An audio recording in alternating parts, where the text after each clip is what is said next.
Well, hello there, and welcome back to Fabulous Folklore Presents. This time I'm talking to Althaea Sebastiani, a spirit worker and religious educator whose work focuses on helping people navigate the realities of deep spiritual practice. Their work is punctuated by strong emphasis on doing the work and encourages learning through direct experience. A spirit-led witch with nearly 30 years' experience, their personal practice is land-based and devotional, focused on being responsive to the spirits of the land wherever their travels take them and doing right by the gods who have called them into their service. So in this chat, we explore what animism is, how it relates to witchcraft, whether the gods from Earth would show up on other planets, and why the craft part of witchcraft is so important. Enjoy! Hello there, and welcome to Fabulous Folklore, the podcast for all things folklore, occult, and just a bit weird. I'm your host, Icy Sedgwick, blogger, fantasy author, and your guide into these rather mysterious realms. I've got some rare things to show you, so come on in, take a look around, but be careful not to touch anything. These things sometimes bite. Hello, and welcome to Fabulous Folklore. Hi, thank you so much for having me today. It's an absolute pleasure. We were just saying before we started recording how long we've actually known each other online. Oh my gosh. Yeah, and it is actually much longer than I thought. Oh, you really don't realize the passage of time like that. It Yeah. does not seem like it's been that long. Yeah, that's 5 years for anyone who's wondering how long it was. It's not like Yeah, sort of, 15 years or something, but like 5 years is still a substantial amount of time. that's pretty decent. Yeah. And I think like before that too, we were still like following each other mutually on social media and just kind of like in the same spheres and stuff, but not really like interacting as strongly. But Mm. yeah. And now here we are having a chat. Yeah, Obviously, we're having a chat because you've got your latest book out. And I say latest because I you have do. got several titles available now. Yeah, this is number 4. And this one is Alive with Spirits, the Path and Practice of Animistic Witchcraft. So before we go any further, and I know that I've had magical practitioners on before who've talked about animism, but how would you define animism for anyone who's a bit less familiar or not even familiar at all Oh, with the concept? yeah. It's actually like a huge concept. I mean, hence why I wrote an entire book, many tens of thousands of words. So a lot of times animism gets defined as being the belief that there is a spirit in all things. And personally, I find that as a good starting point, but overall, as like definitions go, it's really reductive and it kind of dismisses how much animism as a worldview actually impacts us individually and how it can present itself culturally too. So in trying to throw some more precision into the definition, I personally point out 3 traits that kind of sum up what it is and better explain that impact on a person and how they then relate to the rest of the world. Since a worldview, it defines your actions. It impacts how you experience the world and how you move through the world. So the very first thing that kind of like underpins everything with animism is that there is a lack of separation. We have a lack of separation between us and each other, other living humans. We have a lack of separation between the spirit world and the physical world. So there's that stronger focus on the ways that we relate to each other, the ways that we affect each other, the ways that we're connected to each other. And that really brings up another trait then of diversity, that the world is larger than just us. And we can see that, we look into the natural world and we see a plethora of plants and animals. There's so many different types. And that's really the natural state of the entire cosmos. It's not just one type of like form of existence that is possible. There's more than just humans. And that extends in a lot of other ways. It lends itself to like who does and does not have personhood. It lends to like, who does and does not have consciousness. So that really is a big underpinning point. And then the third would be right relationship and community. And that really builds on those and dictates how we then interact with each other. We interact with the world with that focus on right relationship. We're then focusing on, how we're personally impacting others on that individual level. We're thinking about if we're treating them with respect, if what we're doing to take care of ourselves is inadvertently causing harm for someone else. So yeah, I guess that's kind of my huge rambly definition.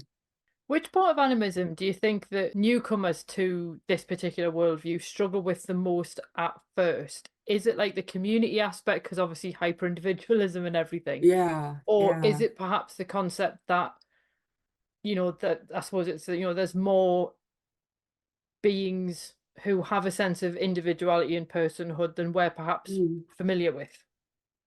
Those are definitely both like really strong things. Because like you said, with the focus on the individual and individualism, we don't really have this strong understanding of what community means, unless you are like raised in a collectivist culture or, interact with people who are part of a collectivist culture regularly. Like you don't know, community gets misinterpreted as being proximity. It's your neighbors, it's your neighborhood, it's those people who are closest to you and not people that you have defined relationships for. And then, if they're struggling, you're going to go help them. If you're like overworked and have a baby, that they're going to come over and help take care of your family for you.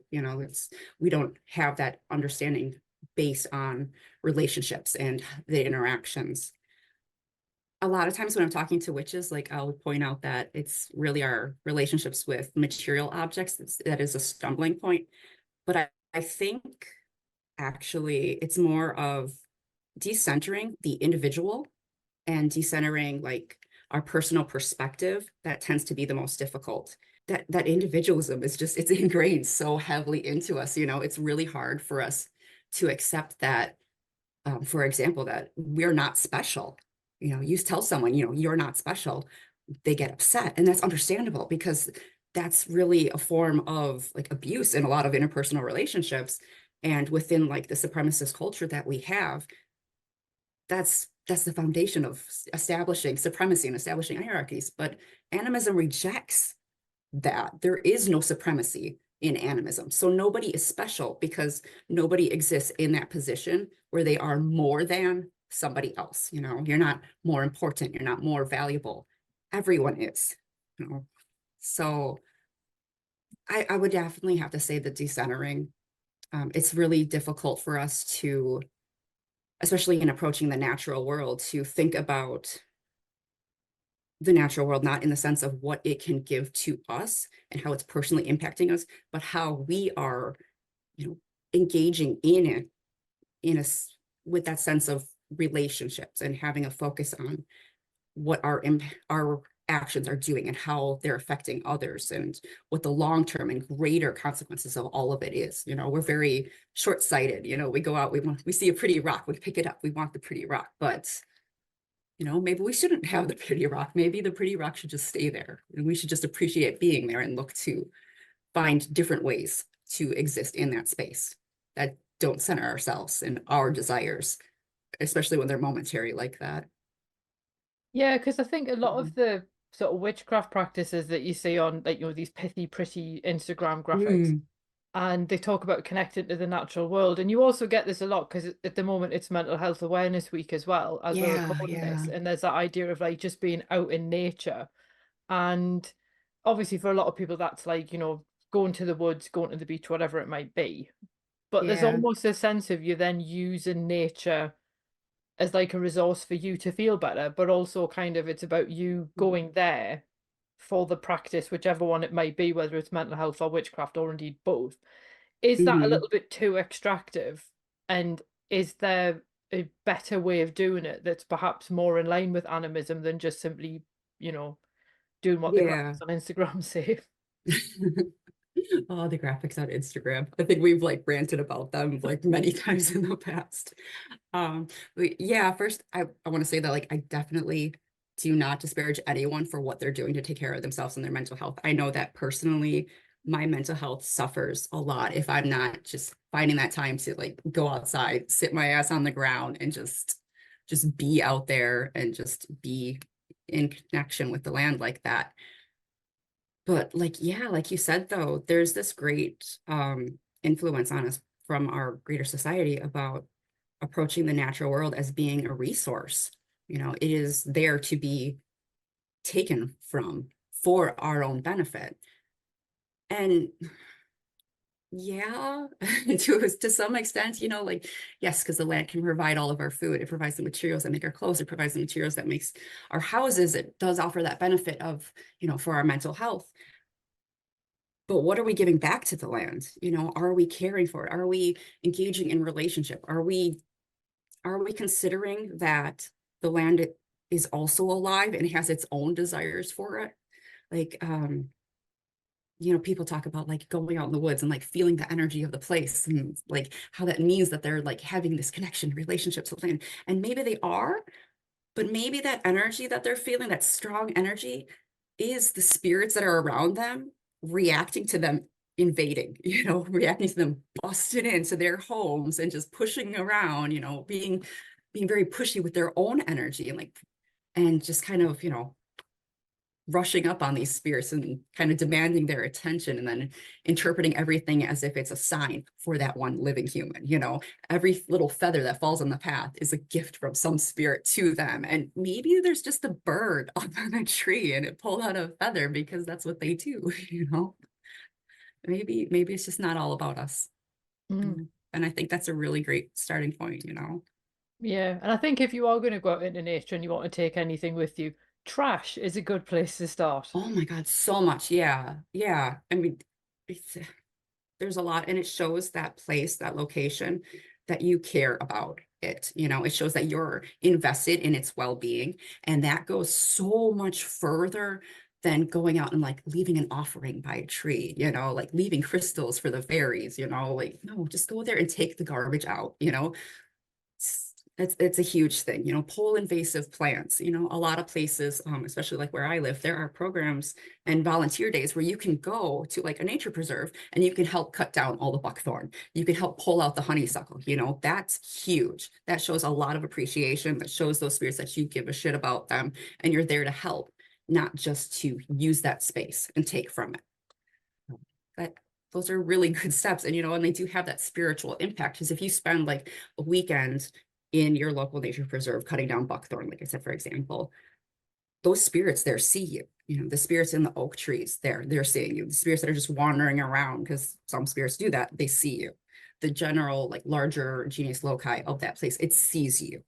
You have that initial familiarity established, so you can go back to that location when you're not just going to cut down the invasives, and you can be like, hey, remember me? I just wanted to come see, have a little walk, and just want to be respectful, not going to do anything, and then leave it at that and then go. Don't push it any further. And you can come back again later and keep building on that until you have like an actual relationship with one spirit, like that maybe you see them and you have like literal conversations like we're having right now with them. And you can learn a lot from that. So there's possibilities that start with, thinking about the land, the spirits there as actual people too, and what they care about, and not just yourself. Mhm.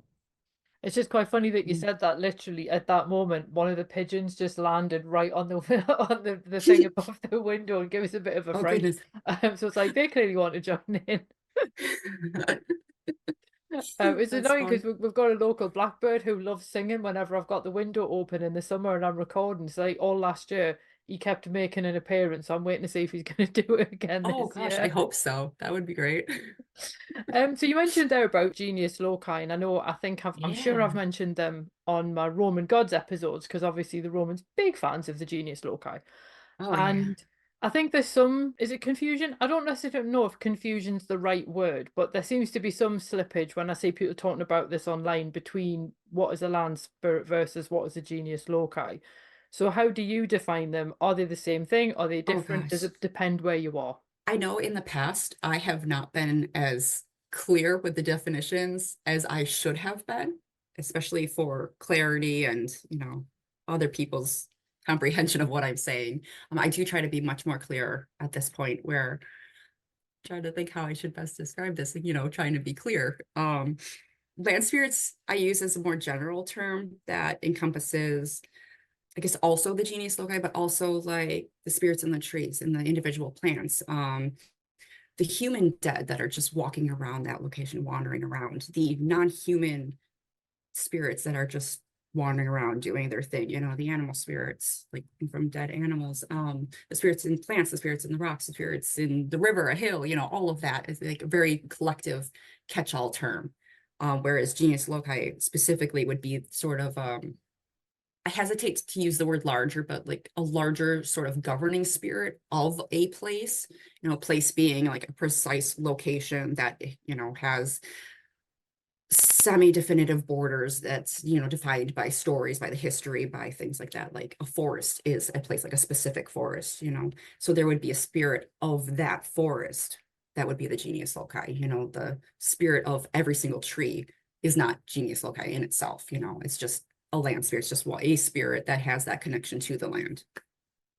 Yeah, they're not like archetypes either. I would say, it's not like this like greater flavor of energy that exists in that space, but actually like an intelligent spirit that we can communicate to some regard, because it may or may not want to even acknowledge that we're there or that we exist in any way. And that's totally fine, because the spirit world does not exist for us. We are not special. They don't have to pay attention to us just because we're a witch, just because we show up with some like moon water, and some tarot cards and want to like have the conversation. Like, they don't have to pay attention to us. They have their own things to do. Went on a tangent.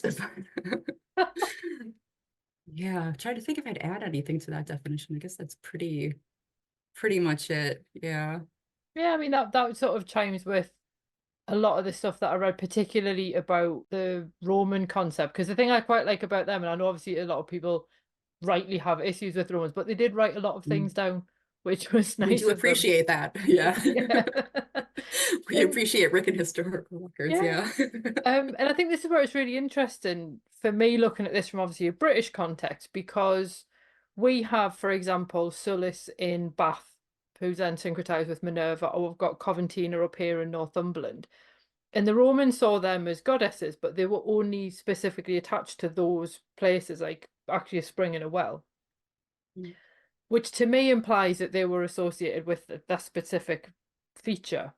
And it's funny how many Yeah. like water spirits we seem to have. Oh, So yeah. would they potentially have been land spirits that the Romans had just misunderstood? Or do you think that gods can be that localized as well, and then it starts getting into really awkward territory? Oh my gosh, like this is a really huge question, because it dips into like, the nature of a deity. And it goes into then like, what is the difference between a big spirit and a god? But this is huge, actually. Well, I guess I'll preface by saying that I am not so arrogant that I would say that the Romans were wrong about what they were experiencing. Um, I think it's really interesting that a lot of deities, especially ones that we do know about very broadly. By that I mean like people throughout the world do know of some of these like ancient deities, especially like the Roman gods and Greek gods, especially, that we have that record, like you're saying, about how they were approached in different locations, especially with like the Greeks. The gods would have like slightly different names based upon where they were. They would have little qualifiers like of the woods, of the cedars, of the spring added to them. And I know from my personal experience of being, living nomadically for like 6, 7 years or something, and bouncing back and forth between very different temperaments, environments, and like basically like swamps and marsh and woods and the deserts and mountains, that the gods that I do have the close relationships with, they are different in different locations. They have very different personalities. They communicate differently. They feel differently. And I think that's really interesting to think about, especially when we have these gods that we know exist more broadly and had multiple temples to them in the ancient world. So yeah, I think that it is possible for gods to be very localized like that. But again, then we also do have what like collectively now we refer to as big spirits within like the polytheist and animist world, where there's that intersection with witchcraft. And big spirits aren't necessarily gods, but it could entirely be like semantics and just our little conversations where we're being overly pedantic about things that ultimately don't even matter, because you should treat both with respect if you encounter them and are dealing with them. Yeah, I mean, the difference between big spirits and gods can really come down to culturally too. Because in that local context, if there is a spirit, like, for example, attached to a volcano or a mountain, in the context of that location, it's irrelevant if it's a god or a big spirit, because it wields that um, greater level of influence in that location, that it really kind of is indiscernible. The impact from them is the same. The relationship that we can have with them is the same. So in some cases, I really think like it's just kind of a piddly argument to have. you know, I I feel like as a spirit worker, we can kind of, using the toolkit and the skills that we develop as part of that work, that we can kind of feel a difference, but I'm not sure that it's a difference that has any sort of value in how we connect with them or relate to them. And I don't think it's something that matters in a lot of instances so much. Like it's there and it's good if you can feel that difference, but I don't know if there's any point in focusing on it. Mhm. Just, especially if we just maintain our focus on like decentering ourselves and prioritizing our relationships, then that's going to take focus. Like I said, we're still going to focus on treating them with respect. We're not going to be like, oh, you're just a big spirit. You're not like a proper god, so you don't get the fancy booze. You're just going to get some water offerings. Like, no, like there's nothing like meaningful there to change how we interact with them. That seems like that would be like the rudest way to approach I know, anyone. right? Oh, yeah. Oh, I think the scary thing is as well, like I know when I've seen sort of people on a particular social media platform that shall remain nameless, and I'm not dunking on them per se, but when they're almost having like a weird top trumps as to who works with like the biggest or most impressive god, and it's just like, did what? What? Why is that relevant? Yeah. People really do like to be on the winning team. And it's just like, why does it even matter? I mean, even in Yeah. like, in the ancient world, you would have had priests of like the sort of the smaller, less well-known, sort of less sexier god, yeah, less sexier gods, as it were, and so on. Because someone still needed to pay devotion to them. They're still important. Yeah. Exactly, exactly. And that really goes back to like embracing, an animistic or polytheistic too worldview. And one of those differences, because there isn't that supremacy there. It's not like this god is so much better than this god. Like they may have different roles and positions that they hold in relation to other gods, but that's their relationships. It's not for us to determine like if they're worth like our attention and our devotion. Yeah. Just humans mucking it up because we think that there has to be levels to everything. Yeah, I know I'm Mm. really bad for falling into that, wanting to categorize things so I can better understand them, but then sometimes it's Oh kind of yeah. like, well, now I've put things into so many boxes. What about the ones that fit into two boxes? Can I get them to put a foot into each of them? I don't know. Would that be weird? And it just gets really confusing when I do that. But you mentioned polytheism there. So for anyone Oh listening yeah. who's not sure, how do you define polytheism? Oh goodness.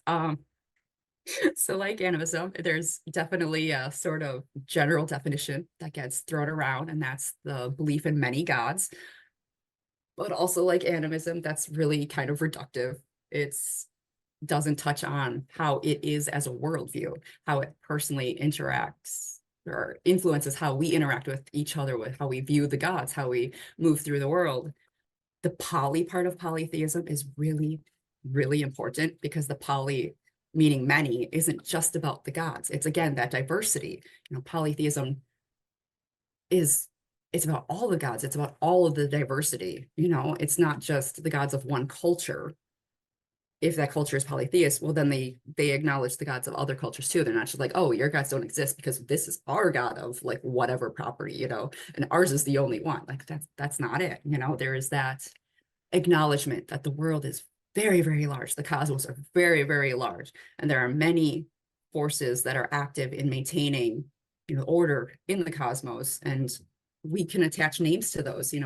We can interpret and discern personalities and individuality, people behind those forces. And that's definitely a big part of polytheism.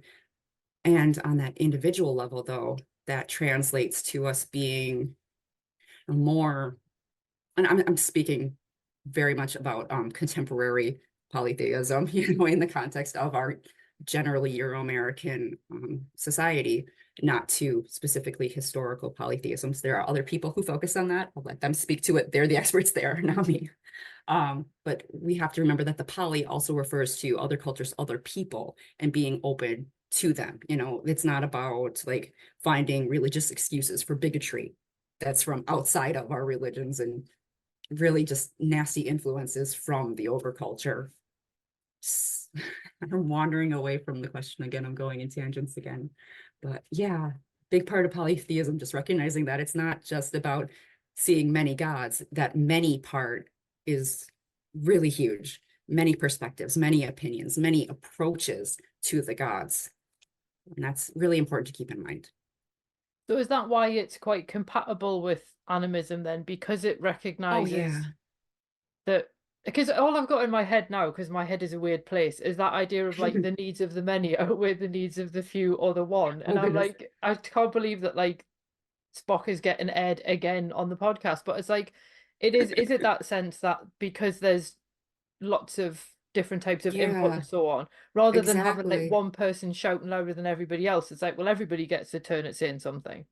Yeah, just recognizing that the universe, it's huge. There's the natural state is diversity, it's variation, it's many forms of potential existence or potential forms of existence, and that being can exist in so many different forms, and that those different forms all hold intrinsic value. It's not just about living humans.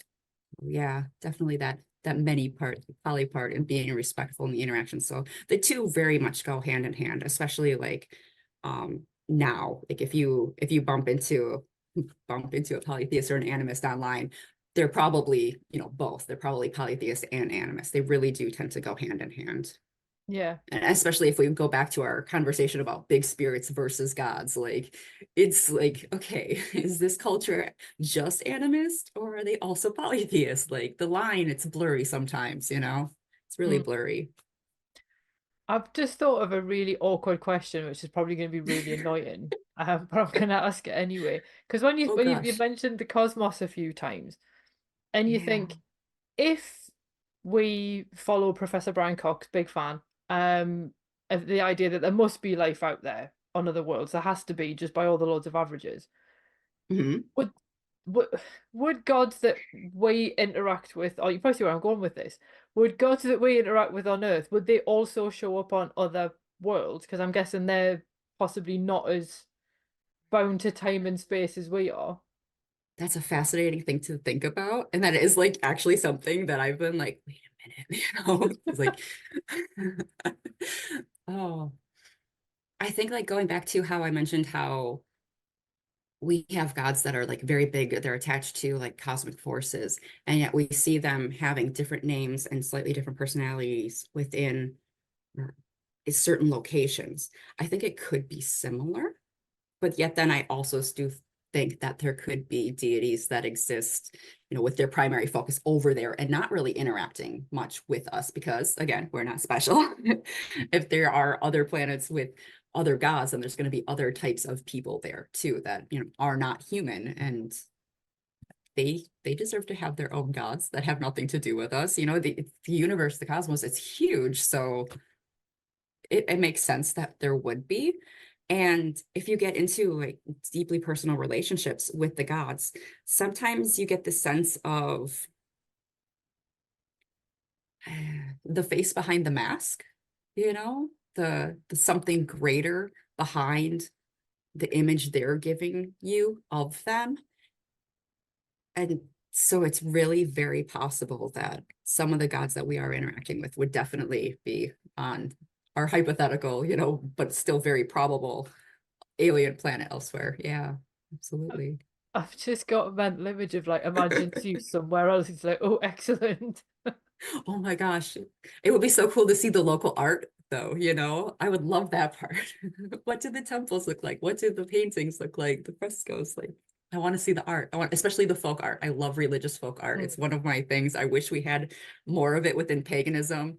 You know, everybody gets stuck on AI and digital art, but like I want to see a statue made out of bottle caps, you know? Like I want to see like really, you know, dirty folk art stuff, but that's filled with devotion and love. I love that stuff. I love it so much.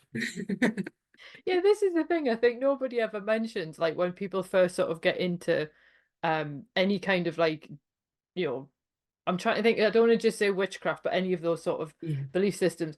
Nobody tells about the crafting possibilities. Oh my God, there's so many crafting possibilities. Like, yes, make things.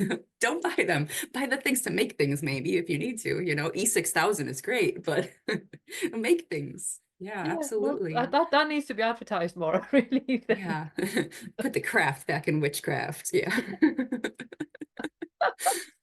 Oh, Oh, speaking of which, obviously I know you've got like a bazillion courses about witchcraft oh my and God. you've got so many in your Patreon. I'm sure you've got over 50 now in the Oh, Patreon, isn't there?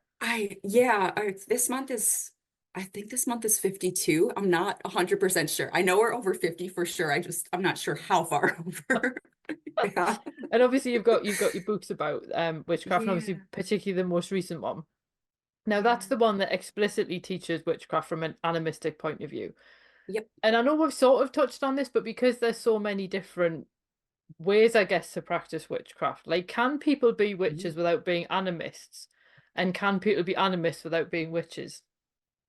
Okay, so second question, absolutely yes. First question, um,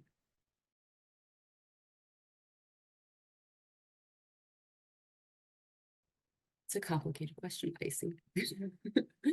Okay, so the way that I approach witchcraft, kind of acknowledges that historical sense of the witch is always this other being, you know, they exist sort of oppositionally to the status quo, on often as like a force, a rebellious force, a vengeful force. You know, they are not there to maintain order. They are there to create change. And we still have that now in contemporary witchcraft. You know, the actions of magic, of casting a spell, is to create change.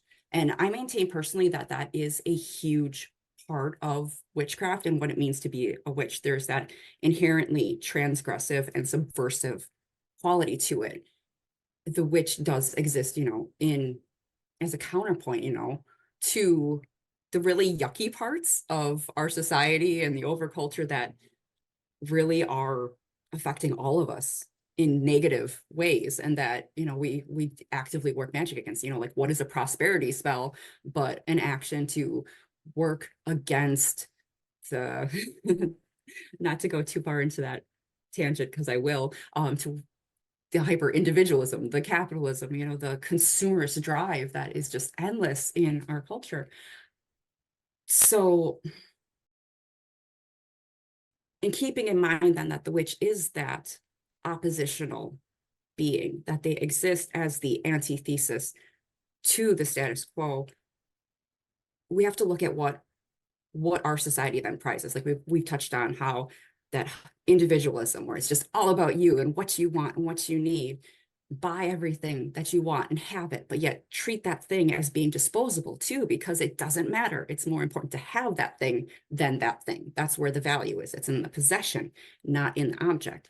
So there's this really strong material influence. And what is the opposite of that, though? It's animism. It's having respect for that individual object, like respect for your teacup, because you acknowledge that there is something more to it. There is a spirit in that cup.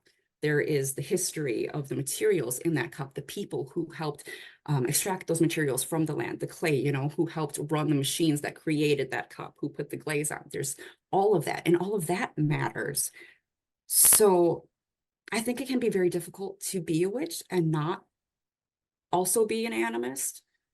Our work explicitly puts us into contact with spirits. It requests and demands of us that we not maintain the status quo. You know, every spell that we cast is a declaration that we do not accept the status quo, that we have the power and are going to create change in the universe that benefits us.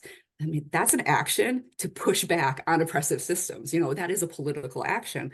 So I don't know. I know people do try to practice witchcraft and not be animist, but as you said too, and we've touched on before, a lot of what passes for witchcraft online is really just sparkly capitalism. It's an ad to buy things, you know, there's no meat to it. There's nothing deep about it. It's buy this object and you will be a witch. It's vibes. It's, you know, magic is watching a sunset and, you know, having a nice hot cup of coffee. It pulls away from definitions that put us into contact with spirits, with like actual spiritual skills that can create changes that don't have physical explanations. So yeah, I am hesitant to say that it's impossible, but based on my understanding of witchcraft after practicing now for nearly 30 years, from learning witchcraft directly from spirits connected to the land, you know, before I ever heard of, you know, Wicca in the 90s, because, you know, we're old, but like before I ever knew that there were other witches, like what I know of witchcraft is intimately connected with the land and recognizing that, you know, I'm just a little human and there are other things out there that also matter. So I don't know how to practice witchcraft without being an animist.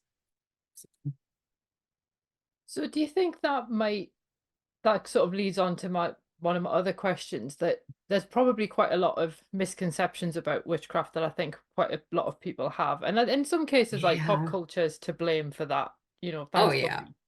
And do you think that people possibly have fewer of those misconceptions now, or do you think that people are also then looking at the fluffy, let's just put glitter on everything, witchcraft? I hate glitter, honestly, I can't. Oh, Me and glitter's yeah. like Dracula and holy water, I hate it. Um, is it? Do you think that still feeds into misconceptions, or are people then still potentially looking at things like the witch trials and Mm. taking their ideas of witchcraft from that? It's a really good question. Um, I mean, you see a lot of interest in over the last few years in animism, but I think it's a little too soon to tell if it's having any sort of like a lasting impact in helping to change like general attitudes and approaches within like the witchcraft scene.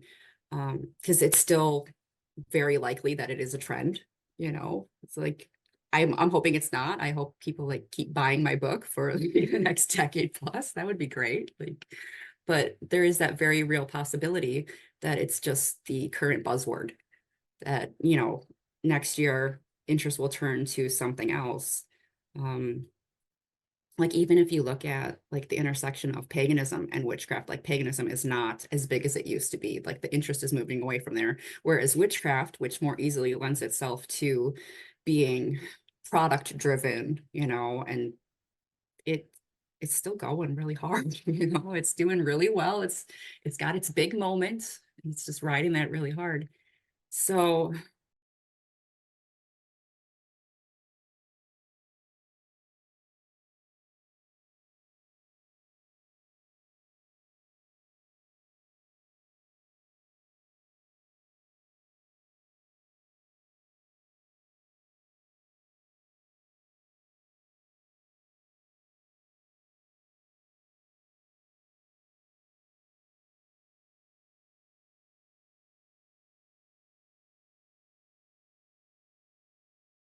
it's really hard to say. I mean, there are a lot of misconceptions, and the way that things are and the influence from our society really does seem to feed those misconceptions a lot. Like the idea that being a witch means having to have like certain specific items. You know, you have to have candles or you're not a witch. You have to have crystals or you're not a witch. You have to have incense and you're not a witch. And I'm like, I don't know, man. I don't use candles.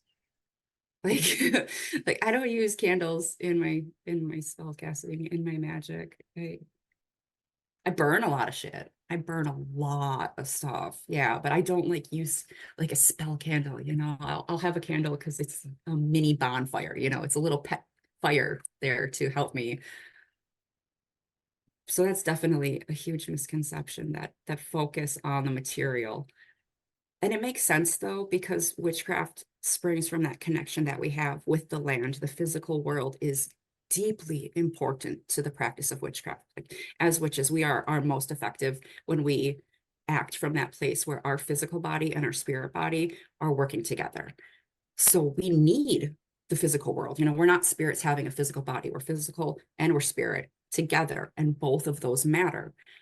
But that physical really gets a lot of the focus because, you know, you can buy a new book for 20 bucks. You can buy this candle for 20 bucks. Like, you know, you buy this pretty altar cloth, buy this fancy incense, just all of these objects.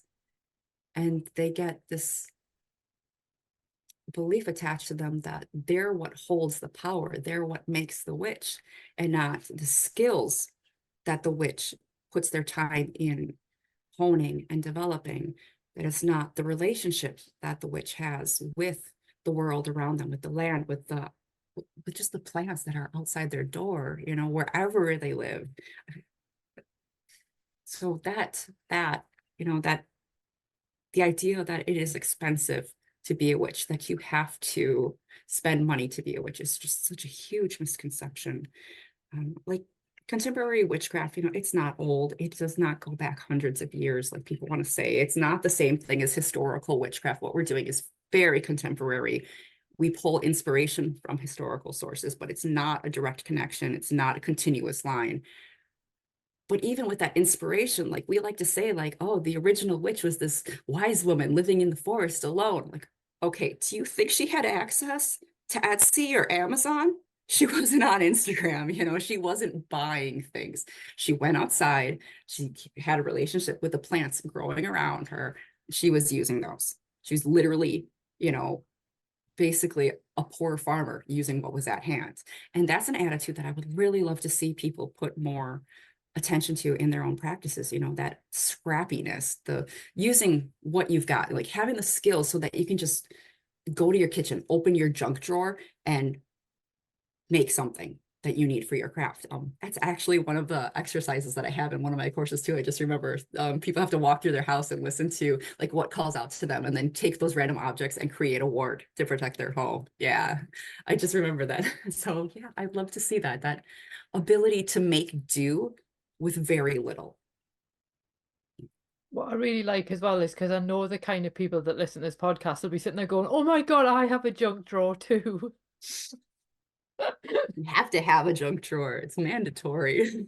That's where the Yeah. good stuff is. That's where it hides. Yeah, and then Yeah. the cool thing, if you're anything like me, you'll forget what's in there. So every time you open Oh it, my it's like, oh God, my God, I forgot I had that. that's me. And you're like, oh wow, this is perfect. Yeah. Witchcraft starts in your junk drawer. That should just be the tagline of another book. Oh my gosh. I'll add it to the ever-growing list. Oh, I'm never gonna finish writing all of them. Well, speaking of writing, obviously, I remember when you first mentioned that you were going to do a live with spirits, but was there anything specific Yeah. that prompted you to write it and particularly go Oh my down God. the route of animism, or was it one of those kind of things that you saw a need and decided to meet that need? So I think it was 3, 4 years ago at this point. I decided I was never going to write a book on animism. I was not going to do it. And then I was doing a reading for someone because I mentioned I'm a spirit worker. I throw the bones and I interact with spirits and other people's gods, and especially their ancestors. That's a huge part of what I do. And I was in the middle of a reading, and suddenly, like, I heard one of my familiars like just say a couple of words based on something that came up in the reading. And I'm like, I remember I sat up and I'm like, oh shit. So I quick grab my binder, I'm flipping through the pages to get to a blank page. And I spent like the 20 minutes just jotting down like pages of notes because I had this idea. And then I spent the next like year looking at this and fleshing it out more. And I'm like, this is a book. This is a book. I'm actually gonna do it. I'm gonna write the book on animism. But I couldn't make my outline work. So I started cannibalizing it for workshops for my Patreon. And that was fun, it worked out. It was a lot of fun, like testing out ideas with people. But then it became really important to put together something larger. So I started taking that original material from the book that never came about and the material from those workshops where I was testing those ideas, and I made them be more. I took the parts of my outline that worked and I turned it into a course and I tested that, and it worked out. Got a lot of great feedback. I think I had something like 200 some people that went through that and gave me really great feedback on the exercises and everything. We had amazing conversations. It was so much fun. I really loved that. And then I took all of my notes from that, from all the conversations with people, went back to my original notes for the book, and I made it bigger. And then it became the book that it is now. It's not the book that I originally intended to write, but it's the parts that worked and that made sense and that demanded to be put out there in the world now. So it is. Yeah. I think that's quite good, the fact that you actually like tested the content as well. Oh yeah. Yeah. I really like testing stuff. I don't like just talking out of my ass. Like, I'm not so arrogant to think that I have all the answers. I'm very comfortable with saying that I don't know and trying to find answers and then so presenting like, hey, maybe. So I love that about my patrons and all of our little witches over in the Winding Way community, because I'll be like, hey, I have an idea. And they're like, yes, let's test it. And I'm like, yes, okay. So that's our next 3 workshops planned. We'll work through things. I'll present exercises. We'll go through them. I'll get feedback. I'll put together a course for the same purpose too. And, that's my book, my next book I'm working on right now, and it's nearly done. I've tested that quite a few times too with people. So I want the exercises to be effective. I want to provide people with hands-on ways that get them doing witchcraft and that show them that the information that I provided to them isn't just me having good ideas. It is grounded in actual experience, my own experience, but also the experiences of other people. So there is something to it. I'm not asking people to accept anything on faith. They can do the work, get the results, and then pit that against what I said in the book, and they can come up with answers on their own. And that's really what my hope is, and that's why I have so many exercises in this book. In the Live with Spirits, I think there's 3 to 4 exercises in every chapter, and I very strongly encourage people to do them. They help with embracing animism. They help with developing your skills and becoming a more effective witch. Mm.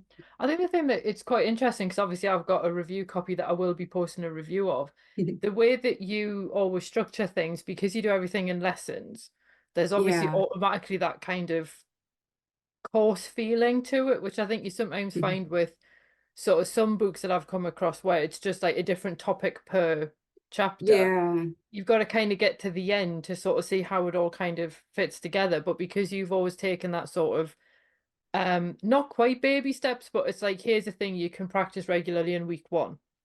Mhm. Then here's a thing you can practice regularly in week 2 that builds on that. And Yeah, obviously it's really exactly. interesting because, like, I mean, obviously when I'm sort of not doing this, my day job is teaching, so I had to do all that educational theory and all that Mhm. kind of stuff that a lot Mhm. of people just miss out on. And I've done some online courses which aren't in this space. They're like, so they can be like marketing and things like that. And they've clearly just gone, what am I going to have a look at this week? I'm going to do something completely random next week, and then something else in week Yeah. 3 that won't make sense until week 7. And you're just like, what? Whereas at least if you're going through it step by step, you can sort of you get like a cumulative effect. I can't remember which Exactly. of the psychologists it was. That's how bad a student I was, obviously. It may have been Vygotsky, but I could be wrong. But it's just that kind of scaffolding sense of building outwards from a central point. And I always sort of think it's quite useful if you are a complete novice to something that someone's kind of like leading you through and not spoon feeding. Yeah. Yeah, that's what I try to do. I actually spend a lot of time like researching pedagogy and trying to educate myself on more effective ways to actually teach people to present information that is accessible for like different neurotypes too. And I try to incorporate all of that. I regularly get feedback from my students too on what's working, what isn't, and I make changes like right away to that. So the way that I present stuff like with this book, it's built on, you know, all the years that I've been practicing witchcraft, yes, but it's also built on all the years that I've been teaching. It's built on, at this point, like over 1,500 students that I've had and their feedback. It's built on, testing things and seeing what works and just putting in that work to actually be a good teacher, to be a good communicator, at least with the written word. I'm not a speaker. I hide behind a keyboard. I type. I'm a writer at heart. But yeah, no, that's really important to me and a big focus for me because I want the information that I put out to actually be usable. My goal as a teacher is to empower witches to be more effective with what they're already doing. I'm not trying to change minds necessarily, but trying to help people get better results with what they're doing, to have stronger relationships with the world around them. And I'm always hoping that I'm like at least achieving that somewhat.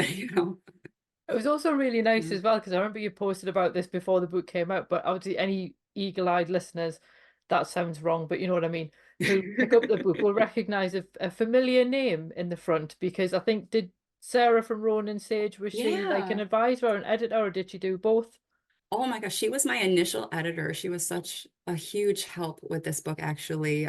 She did sensitivity reading too, and like helped me figure out like better ways of wording certain things, certain sections that should be expanded a little bit more. She was really, really helpful. Like she dropped everything and like made sure that she gave really thorough, very thorough feedback right before I needed to submit the initial manuscript, and it was very helpful.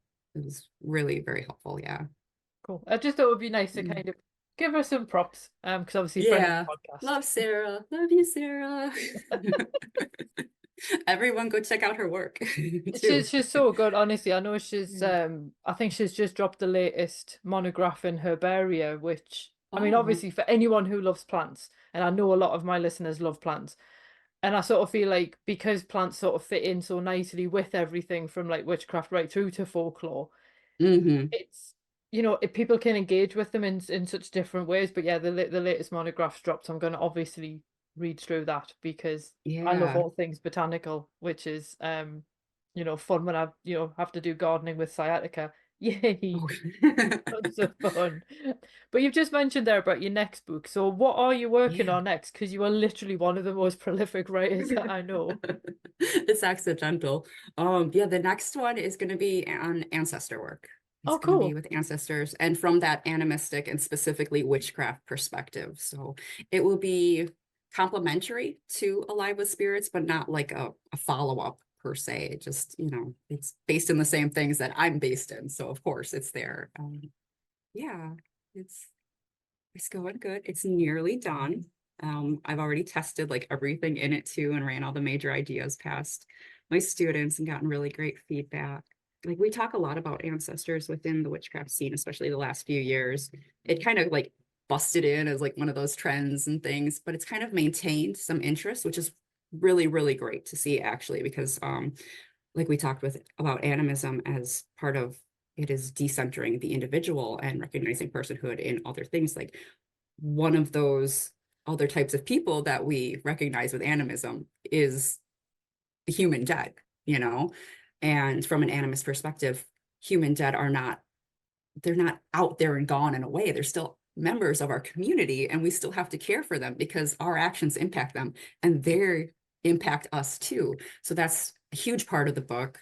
There's a lot of conversation on healing ancestral trauma, trauma that affects the dead and keeps them from being able to cross over and can have them acting in ways on the living that is parasitic or just has them sort of like stuck and unable to cross over. I talk about that. That's something that I do in my work as a spirit worker too, helping people with their ancestors and forming connections with them, healing ancestral trauma and helping their dead to cross over. So I put actual techniques that I've been using in my personal practice and in my professional practice for forever in that book too. So should be helpful, should be interesting to read, should be hopefully practical for people too, because that's always a huge focus for me. Do you think with the ancestor thing, because I do notice that a lot across social media at the moment. Do you think sometimes Yeah, people get confused by the name and assume that that means like, oh, who were your ancestors in like the Iron Age versus who was like yeah, the preceding two or three generations? yeah. absolutely. Ancestor work does not mean genealogy. Genealogy can be used to support ancestor work, but they're not the same thing. And especially in the US, genealogy is frequently used by people who have more bigoted perceptions of the world and other people, and they use genealogy to prove their supremacy over other people, especially minoritized people. It is very much a tool that goes hand in hand with people who we would say prescribe more to a white supremacist perspective.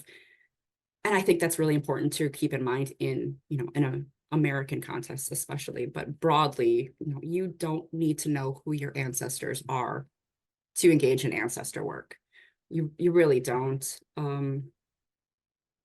People get hung up on that biological connection, but you have ancestors who have no biological connection, and not just because after I think it's like 10 or 11 generations, there's no more direct like biological material that's like directly linked to that ancestor. You don't have that like actual connection.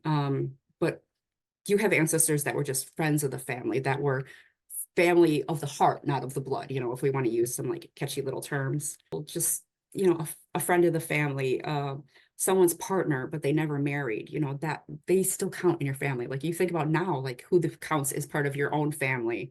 Like I have come from an enormous family. I'm like the oldest of 8 kids. I have a shit ton of cousins, a shit ton of aunts and uncles. And I have other family members who have absolutely no connection by marriage, by blood, anything. They're still family, and they would count as my ancestor.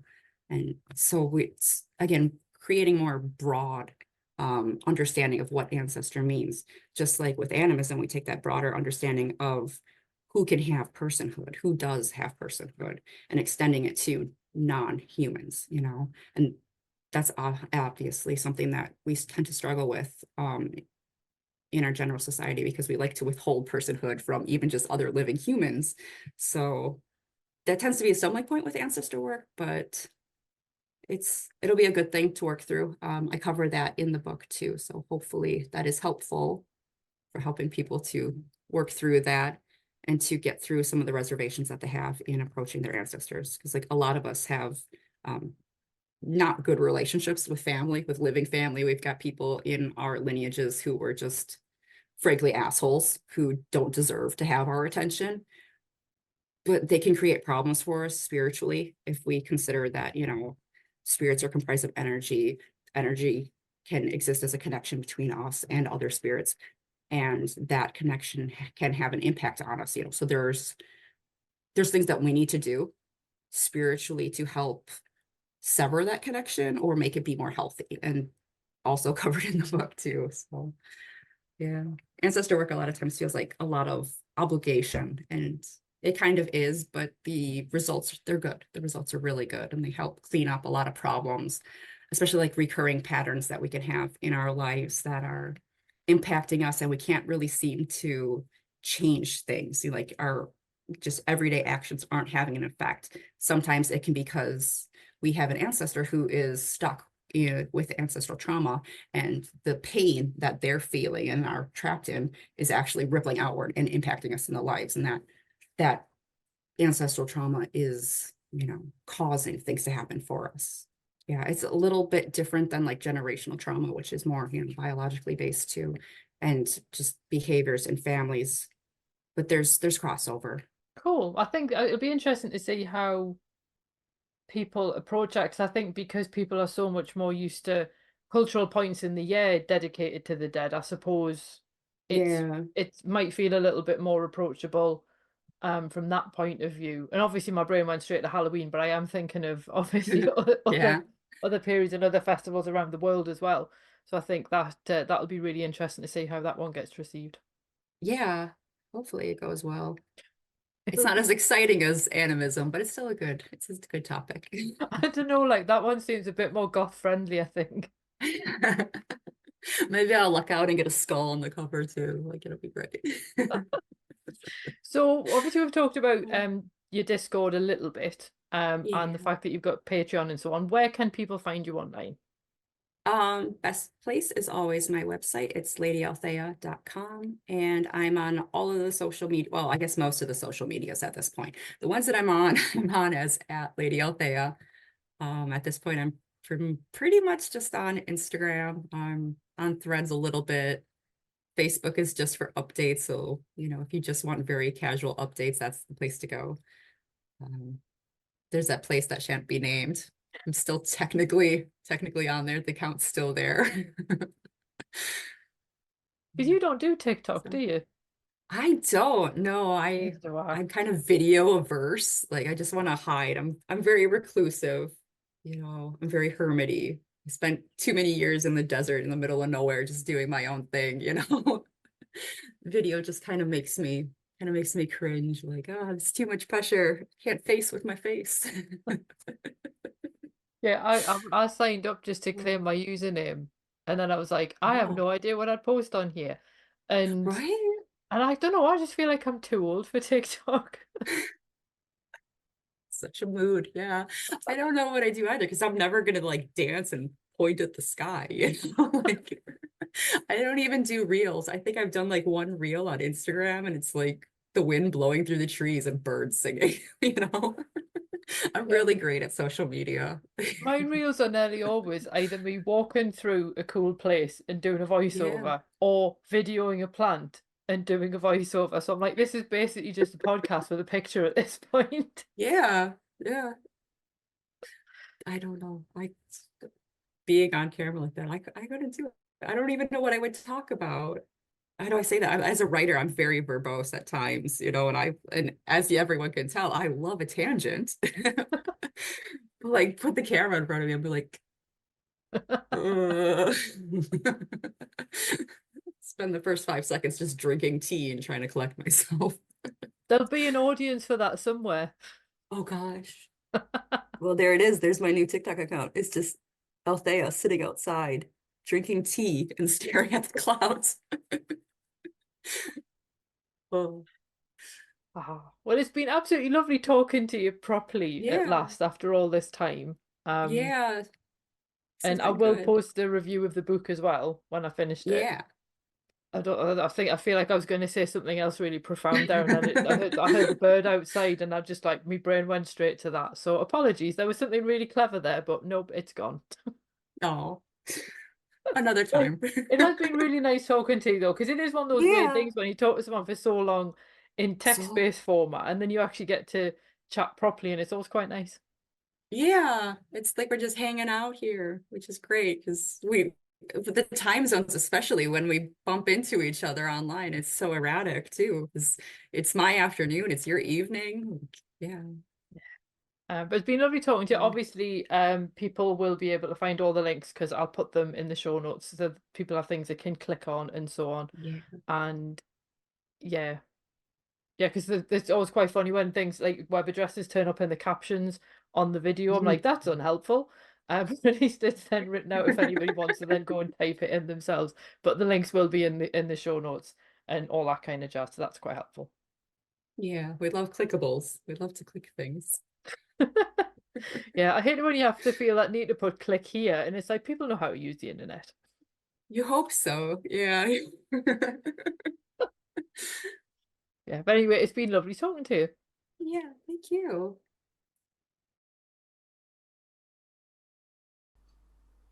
Well, thanks for listening, and I hoped you enjoyed that episode. If you did, feel free to leave a review wherever you listen to podcasts because that helps other people find the show too. It also takes between 4 and 6 hours to research, write, record, and edit these episodes. So if you want to help support my time in doing that, then you can buy me a coffee. Or you can join the Fabulous Folklore family on Patreon and enjoy extra benefits, including exclusive episodes and articles and even illustrated talks. All the links you need are below, and thanks in advance.